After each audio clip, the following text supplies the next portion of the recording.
Saint Martin বাংলাদেশের অপার এক সৌন্দর্য। সেন্ট মার্টিন আমরা গিয়েছিলাম সপরিবারে বছর কয়েক আগে। হ্যাঁ, সেন্ট মার্টিন দ্বীপের সৌন্দর্যই হচ্ছে পূর্ব এবং পশ্চিম দুই পাশের সমুদ্র সৈকত। পশ্চিমের সৌন্দর্য পানির ঢেউ, পরিষ্কার পরিচ্ছন্ন পানি, নীল পানি। তাদের আসো। আর পূর্ব দিকের দাঁড়াও। সৌন্দর্য হচ্ছে থামো থামো, আগে বের করো না। পাথর বীজ, যেটাকে বলা হয় শামুকের পাথর বীজ। এই পাথর বীজের সৌন্দর্যটা ভয়ানক সুন্দর। এখানে যাওয়াটা একটু ভয়ঙ্কর ব্যাপার।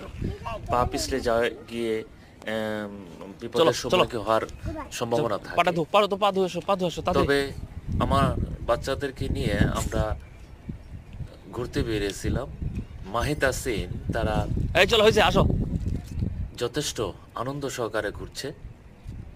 মাঝে তাসিনের পা ওই যে ব্যাগ নিয়ে আসো। বালির মধ্যে আটকে গিয়েছিল চলো।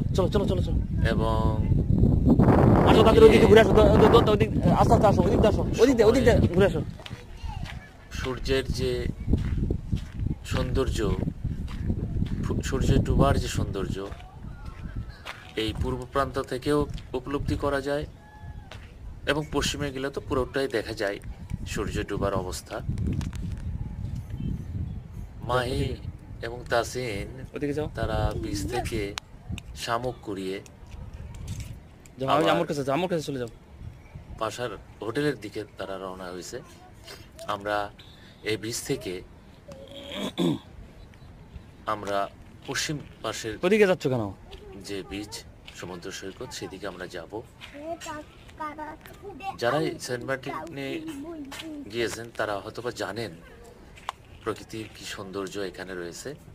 আর যারা জান নাই, সময় পেলেই হয়েছে, ঘুরে আসবেন ওদিকে সেন্ট ওঠো। মার্টিন।